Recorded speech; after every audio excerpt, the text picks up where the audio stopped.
Hey y'all, how y'all doing? I want to thank y'all for coming out. All right, to what is it? Laughter and loyalty, some shit. Smoke a lot of weed, and this is why I am not going to even attempt to get up on stage. That's for the young folks. Listen, this cat, I did a show with him last night. He was so fucking awesome, and I was like, oh, he's so sweet and tender. I'm gonna adopt you, and then maybe sexually abuse you. I don't know. It's crazy. I don't know. You guys make some noise for Xavier Jones, nigga. Bring it on up.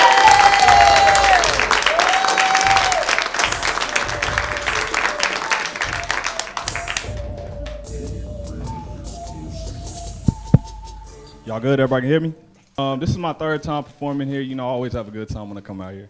The very first time was right before COVID hit. You know, shit got a little hectic. I ain't gonna lie, I ain't believe in COVID at first. You know what I'm saying? Because like it seemed like growing up, every year they had a new disease that was supposed to take us out. You know, like when I was a kid, they had the West Nile virus. When I was in middle school, swine flu was going platinum for a little bit.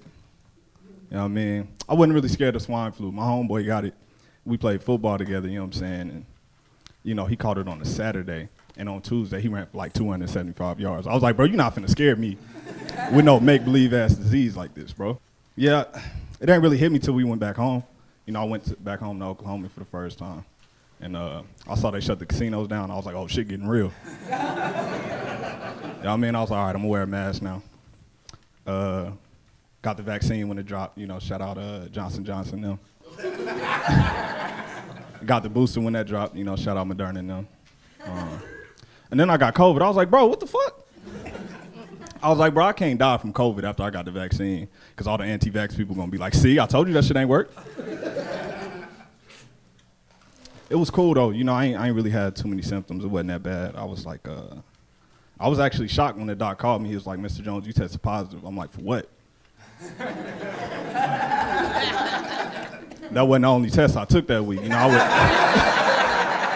I wasn't living right back then, you know what I mean? He was like, COVID. I was like, oh, that makes sense, for sure. Yeah. But honestly, it wasn't that bad. You know, I kicked it pretty quick, you know what I'm saying, like 5 days. I ain't gonna lie, if I'm being honest, kicking nicotine is harder than COVID-19. You know what I mean? Like, it took me 5 days to beat COVID. You know, nicotine beat my ass for at least 5 years now. Nicotine and alcohol. I know I had an alcohol problem because I got an iPhone, you know what I'm saying? You know, they do that face recognition. My phone won't recognize me unless I got a solo cup in my hand. I was like, yep, nigga, I need AA. From Oklahoma, Lawton, Oklahoma, west side of Lawton, Oklahoma. If I had to describe Oklahoma in 3 things, it'd be guns, tornadoes, and a poor education system. It's real cool though. You know, you gotta be like if you grow up in Tornado Alley or somewhere where tornadoes is like real, you know, prominent, you gotta be cool, you know what I'm saying? You just walk around life differently when you know at any moment God could just etch-a-sketch your whole city away. You know what I'm saying? Like I remember my senior year, we had our basketball team won state, you know what I'm saying? So we all excited. That same day a tornado hit, knocked the whole school down. They was on the news, they didn't know what to tell the reporters. I want to thank God, maybe.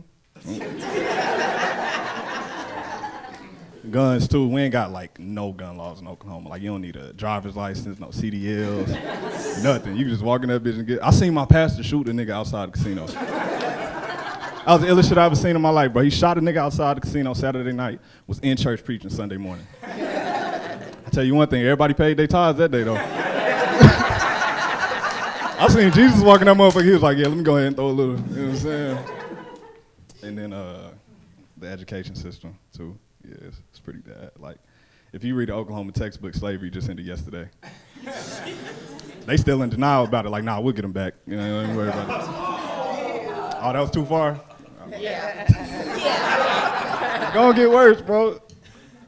But yeah, like, nah, for real, like, you know, it's not our fault. It's the education system. Like, I thought Roe v. Wade was a boxing match. I was like, when the fuck Dwayne Wade start boxing, bro? That's crazy.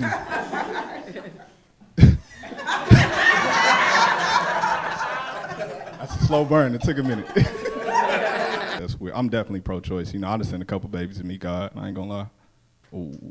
I'm being real, you know. No, but I mean, one, like, you know, for the one, I don't think I should, as a man, should tell a woman what to do with their bodies. And I don't like the reasons that they give. They always use religion, the Bible is against abortion. I'm like, bro, have you read it? Like, really? You know what I'm saying? I grew up in the Southern Baptist church, going to church 4 times a week, I read the Old Testament. God killed every child in Egypt in one night. Planned Parenthood is not putting up them numbers, is all I'm trying to say. You know what I mean? Or then the politicians act like they care about, they don't give a fuck about these kids, bro. They don't. Between 2009 and 2020, over 300 kids died in mass shootings. And you know what they said? Should have gave them niggas guns. Why are the kids out here lacking? Oh, that was too dark. All right, cool.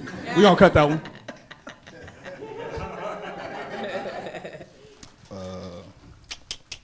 I'm 24 now. I think I'm about ready to have some kids. I ain't gonna lie. We do it early in my family. I'm like 6 years behind schedule. You know what I mean? Like, you make it to 30, 31 with no kids, niggas start looking at you crazy. Like, hey, bro, what's going on? You got something you want to tell us? You know what I mean? I ain't got no kids. I was a stepdaddy once, though. Yeah. I was like 17, 18. Fresh out of high school. I'm talking about I went from the principal's office to the WIC office for like 6 months, bro. Life come at you fast, nigga. I swear to God. I want some kids, man. I don't want to be like my dad, though. Like, my dad got a bunch of kids. We everywhere, too. We scatter around like infinity stones out this motherfucker. You know what I'm saying? Like, I'm from Oklahoma. My baby brother from Washington, D.C., my older brother from Louisiana. And every year he called me, like, on some DJ Khaled shit. Like, hey, nigga, I found another one. It's to the point where I'm scared to date now. I'm like, damn, mama, you look good. What your last name is? You gotta be sure. You know what I mean? I might have to Ancestry.com some shit. He was cool, you know what I'm saying? Like, I used to resent my dad a lot because I ain't have the completely absent father. I had like the 95% absent father, which is low-key worse because he was around just enough to give a nigga some hope. You know what I mean? Like, just enough to promise me some shit and never come through. Like, I'm still waiting on some K-Swiss from like 2004. That nigga think I forgot too. Y'all couldn't tell I'm a mama's boy, yeah. Because growing up, like when I was young, it was just me, my mom, my grandmama, so. The lessons that I would have got from men got supplemented with, black women lessons. So, it's some shit as a man that I can't do. Like, it would legit take me like an hour 15 to change the tire. I could fry the fuck out some chicken though. You know what I mean? Like, so self-awareness is key. So I tell women, like, yo, I'm not the dude you call when you need your oil changed. I'm the dude you call when you ain't had a home-cooked meal in a minute. You know what I'm saying? That's when you come holler at me. You need somebody to help you take your box braids down, come holler at me. Self-awareness, you know what I'm saying? I tell my homeboys too, like, I know where I'm at on the gangster spectrum. And it's not too far, you know what I'm saying? So I gotta tell my homeboys, like, hey, bro, I'm not the nigga you called when you got robbed and you want some get back. I'm the nigga you called when you got robbed and you want to talk about it. You know what I'm saying? I'm be your therapist, you know what I'm saying? So when that nigga pistol whipped you and put that gun in your mama's head, how did you feel? You know what I'm saying? I'm that guy. Too gangster, you know what I'm saying? Like, I don't even, I like rap, but I can't even listen to it the same no more because it's too gangster. You know what I mean? Like, it's always been gangster, like, since I was a little kid, but, like, it was artistic back then, Like Lil Wayne and all them, like, it was fun and it was gangster, but, I ain't really think that was out here killing people. Now? Oh, I believe these niggas. No bullshit, bro. They be going straight from the crime scene to the studio, back to the crime scene. I'm like, bro, you ain't gonna change codes, my nigga? Like, shit crazy. I don't even know if you can call them rappers no more. These niggas like serial killers with auto-tune. You know what I mean? Like, you listen to a rap album now, it sound like if you took the Ted Bundy tapes. And you put it over a Metro Boomin beat, you know what I'm saying? Like, bro, when the niggas say if Young Metro don't trust you, I'm gonna shoot you, they mean that shit, bro. You know what I mean?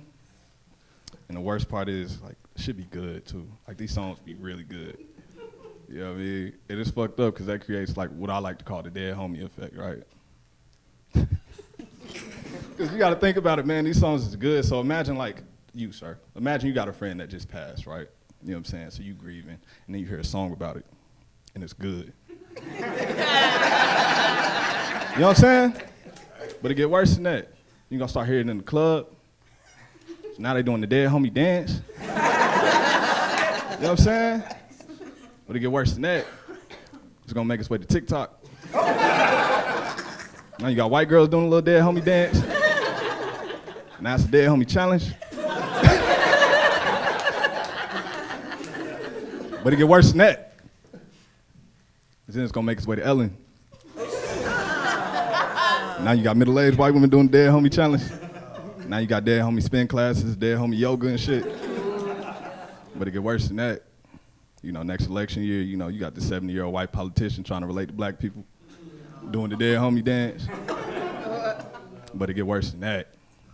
Nah, it don't get no worse than that. Speaking of the internet, my Instagram got hacked recently. If a nigga hit you up talking about crypto, that's not me. My line was blowing up, like, hey bro, what's up with this crypto? You know what I'm saying? I'm like, bro, I owe 5 niggas $10 right now. I'm not the nigga to take financial advice from. Bro, if you take financial advice from me, you assed out. You know what I mean? But I'm low-key glad I've been away from social media for a little bit, because, you know, all I was seeing lately was like pick-me's, you know, like pick-me women, pick-me men, you know what I'm saying? The pick-me women, hilarious, bro. Because, you know what I'm saying? All you got to do is like, I used to do it all the time. I used to get on Facebook and be like, bad bitches be like, and just say some crazy shit. Because they going to agree with it. You know, I was like, bad bitches don't never pay their bills on time. Not me getting my car repoed. It's the eviction notice for me. You know what I mean? I do this shit too though. Like, you know, I was dealing with this girl for a little bit, and she said she was a Michael Jackson fan, and she can't fuck with nobody who not. I was like, mama, I'm a smooth criminal. Hell you talking about? Nigga, I got to lean into some more shit. What you talking about? What I want to close with. Some advice for the women, sex advice. You know what I'm saying? Yeah. So for the women out there, you know, the best sex a woman is ever gonna get is gonna come from a dude that's been trying to get at you for a long time. Like somebody you had to make wait. You know what I mean? Cause it don't matter where he at, bro, he's coming. I left my great-great at the funeral, you know what I'm saying, to get some pussy, bro. I ain't gonna lie. I was a pallbearer and shit. I was like, bro, he don't need all 6 of us, bro. I can, you know what I'm saying, I can get up out of here. My mama was mad at me. She was like, you really not gonna make it to your great-great-daddy funeral? I was like, that nigga ain't gonna make it to mine? What you talking about? Sorry, who's all these 3 people? Y'all come together? Y'all everybody's friends? Everybody having fun? Toes out and then, woof. Ooh. Whoa. Somebody need, ooh, y'all. But she paying hers in the car. I can tell. Shit. It's not hard to tell. As soon as you walk out this motherfucker, everybody gonna look like. It's hot. Yeah. Lavetta, you gotta keep my friend's toes out your fucking mouth.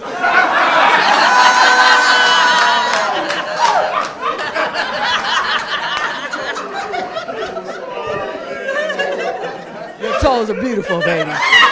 I don't know what he's talking about. I don't know what he's talking about. This is how this shit normally ends. If it was a boy band, I'd be Justin Timberlake. I'm playing. I'm fucking around. Carmelo don't. All right, man, we gonna conclude it, man. That's it, man. I ain't rapping, man. Appreciate y'all. Thank y'all for coming out, man. Y'all have a great night.